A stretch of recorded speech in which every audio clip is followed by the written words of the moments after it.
네, 이번에는 이슈 포커스 시간입니다. 오늘은 하이투자증권 투자솔루션부의 이동근 부장 나오셨습니다. 어서 오십시오. 자, 미국의 8월 CPI 발표 이후에 미국을 비롯한 글로벌 증시가 약세의 흐름을 보이고 있습니다. 우리 증시도 지금 마찬가지인데요. 이런 흐름 언제까지 지속될 거라고 보시나요? 일단 오늘 장은 좀 반등이 나서 그나마 네. 좀 이제 여러분들이 조금 이제 다행이라고 생각이 드는데, 어쨌든 간에 지금 코스피를 기준으로 봤을 때 팬데믹 이후에 그 추가로 상승했던 부분들은 다 이제 반납을 했어요. 그만큼 네. 이제 장의 어떤 하락세가 이어지고 있고요. 과거의 유례를 찾아보기 힘든 정도의 인플레이션, 그리고 이에 따른 고강도의 긴축 결과가 시장에 이렇게 좀 반영이 된다, 이렇게 말씀드릴 수가 있을 것 같고요. 물론 이제 현재의 어떤 하락이 조금 이제 과도한 측면이 있고, 무엇보다도 이제 하락세가 이어지면서 악재에 대한 내성은 높아지고 있습니다. 이제 그런 부분은 사실인데, 그럼에도 이제 시장이 쉽게 약세에서 벗어나지 못하고 있는 부분들은 무엇보다도 향후에도 높은 강도의 긴축이 장기간 이어질 것이라는 이런 우려가 좀 현실화되고 있는 거죠.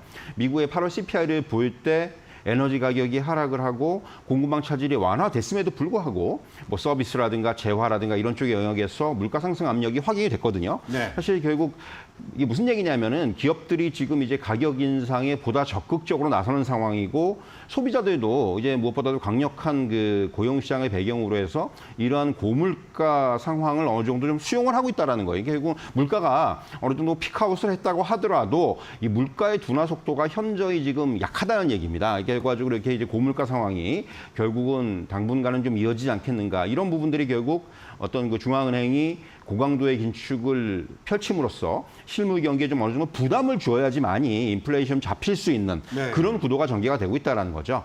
결국 이런 부분들이 지금 계속해서 금융시장의 악화를 가지고 오고, 또 이제 불가피한 경기 둔화를 통해서 기업 실적에까지 좀 부정적인 영향을 끼칠 수밖에 없다라는 이러한 어떤 시장의 흐름이 좀 부정적인 요인으로 작용을 하고 있다, 이렇게 좀 말씀드릴 수 있을 것 같습니다. 네, 지금 부정적인 영향이 지금 나오고 있는 상황인데요. 자, 이제 시장의 관심은 9월 FOMC인 것 같습니다. 지금 0.15%포인트 인상이냐, 1%포인트 인상이냐 이야기가 나오고 있는데, 아무래도 0.75가 대세죠?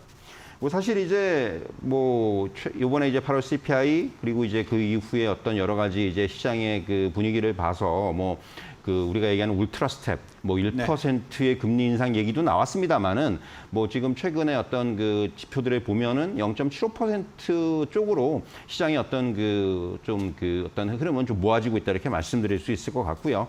결국 이제 FOMC에 대한 시장의 관심은 한 3가지 정도의 포인트를 좀 확인해야 된다고 생각을 합니다. 네. 먼저 이제 앞에서 말씀드린 대로 금리 인상의 강도죠. 그러니까 사실 잭슨 홀 미팅 이후에 사실 이제 자이언트 스텝을 기정사실화 했던 시장이 8월 CPI 발표 이후에 이제 좀 더 이제 어떤 좀 더 강도 높은 긴축에 대한 그런 얘기들이 나왔습니다만은, 앞에서도 말씀드렸지만 사실 포인트는 물가 하향의 안정화 속도에 차질이 생긴 거지 피크아웃이라는 방향성은 달라지지 않았다는 거예요. 어쨌든 간에 네. 조금 이제 둔화가 되더라도 확실히 이제 물가는 조금씩 이제 약화되는 이러한 흐름에는 접어들어 있다라는 거고요. 결국 기대 인플레이션이라든가 또 이제 PPI라든가 이런 지표를 보더라도 향후에도 이제 물가의 어떤 그 하향 안정화는 지속될 것으로 전망이 되고 있고요. 그래서 따라서 연준은 이번에 이제 75bp 금리 인상 가능성이 좀 우세하다, 이렇게 말씀드릴 수 있을 것 같고요. 다음은 이제 수정 경제 전망인데, 결국 내년까지의 실질 GDP 성장률이라든가 또 실업률 전망치라든가 이런 부분들은 좀 후퇴하지 않겠는가, 이렇게 네. 좀 전망을 할 수 있을 것 같아요. 다만 이제 인플레이션 리스크는 여전히 내년 기점으로 통제 가능하다. 최근에 이제 나오는 그 여러 가지 분석들을 보면은 내년 한 하반기 정도에는 조심스럽게 금리 인하 얘기는 계속해서 나오고 있거든요. 그런 부분들까지 생각을 한다면은 역시 이런 쪽에서의 계속해서 인플레이션 리스크는 통제 가능하다, 이렇게 좀 의견이 모아질 것으로 보여질 거고요. 근데 마지막으로 이제 9월 FOMC 전보표의 변화인데, 네. 결국 이제 물가의 안정을 위해서 당분간 경제를 제약하는 수준의 어떤 통화 긴축이 불가피하다라는 이런 현재 연준 스탠스를 고려한다면은 일정 폭 이상의 점도표 상향은 불가피하다고 보입니다. 그러니까 시장에서 좀 우려하는 부분들은, 그러니까 가격 반영하고 있는 쪽은 이제 한 4.5% 정도까지 좀 이제 금리가 올라오지 않겠느냐, 이런 부분들을 반영하고 있는데, 그 이상을 가기에는 아직까지는 조금 다소 이른감이 있다고 생각을 하고요. 결국 이제 연준의 어떤 그 점도표상으로는 연말 기준으로 봤을 때는 4.5% 정도 네. 그 정도의 수준이 되지 않겠는가 이렇게 말씀드릴 수 있을 것 같습니다. 네, 일단 뭐 9월 FOMC에서는 75bp, 0.75%포인트의 인상 가능성이 좀 유력한 가운데 아무래도 물가의 하향 안정화는 좀 뭐 아무래도 좀 한 방향이다 이렇게 정리를 좀 해볼 수 있겠습니다. 자, 그리고 원달러 환율도 문제입니다. 뭐 오늘은 조금 안정세를 보이고 있습니다만 원달러 환율이 최근에 계속 급등세를 보였는데요. 앞으로 어떻게 전망을 하시나요? 뭐 사실 이제 지금 1,400원대 근접을 하다가 조금 이제 둔화가 됐는데 그럼에도 불구하고 계속해서 이 1,400원대 어떤 상단 테스트는 이어질 것으로 전망이 됩니다. 무엇보다도 FOMC 이후에 단기 변동성이 또 확대될 수 있다라는 부분들은 또 염두에 둘 필요가 있을 것 같고요. 사실 뭐 강달러가 단기적으로 주춤하더라도 연준의 긴축에 대한 우려가 확 장기화되면서 어떤 채권 등을 중심으로 해서 외국인의 자금 이탈 가능성도 배제할 수가 없기 때문에 이런 부분들을 감안한다면은 결국 이러한 뭐 강달러의 흐름은 당분간 이어질 수밖에 없다고 생각을 하고요. 이미 시장에서 나타나는 것처럼 뭐 그 당국의 개입은 계속해서 나타날 거예요. 하지만은 그럼에도 불구하고 이거는 결국 속도를 늦추는 이러한 정도의 효과가 나타날 뿐이고 사실 추세를 전환할 수 있는 그런 요소는 아니라고 판단이 됩니다. 그러니까 무엇보다도 이제 달러화의 강세가 단순히 지금 원달러 환율에만 영향을 미치는 게 아니고 이제 이게 전 세계 금융시장의 공통 분모로 작용을 하고 있기 때문에 단순히 이게 원달러 환율의 방향성이 우리나라의 상황만으로 어떤 그 결정될 수는 없다라는 거죠. 네. 결국 그렇기 때문에 뭐 지금 뭐 무역 적자의 확대라든가 또 엔화 또 위안화의 약세 여기에 이제 미국의 강력한 긴축 정책이라든가 이런 환율 시장에 여전히 악재 요인들이 산적해 있는 상황이기 때문에 방향성이 쉽게 꺾이기는 힘들다. 이렇게 좀 말씀드릴 수 있을 것 같습니다. 네, 원달러 환율의 상승의 방향성은 쉽게 꺾이지는 않을 것 같다 이렇게 말씀을 해주셨고요. 자, 그리고 시장이 지금 약세에서 벗어나지 못하고 있습니다. 오늘 뭐 반등에 성공을 하고 있습니다만 이제 앞으로의 전망이 중요한데요.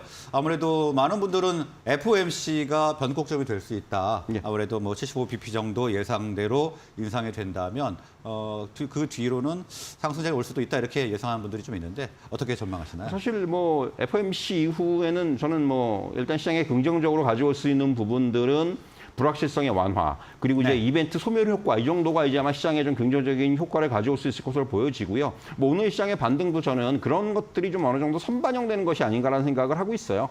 이제 뭐 어제 같은 경우는 우리나라 장이 좀 상대적으로 많이 빠졌는데 사실 보면 수급적인 요인들이 크게 작용을 했죠. 이게 뭔가 지금 대기 매수가 굉장히 취약한 상황에서 매도가 절대적으로 많은 상황이 아님에도 불구하고 시장이 좀 이렇게 쉽게 밀리는 이러한 흐름들이 나타난 건 보면은 역시 지금 투자 심리가 그만큼 약화돼 있다라는 것이 다시 한번 확인이 되고 있는 상황이고요.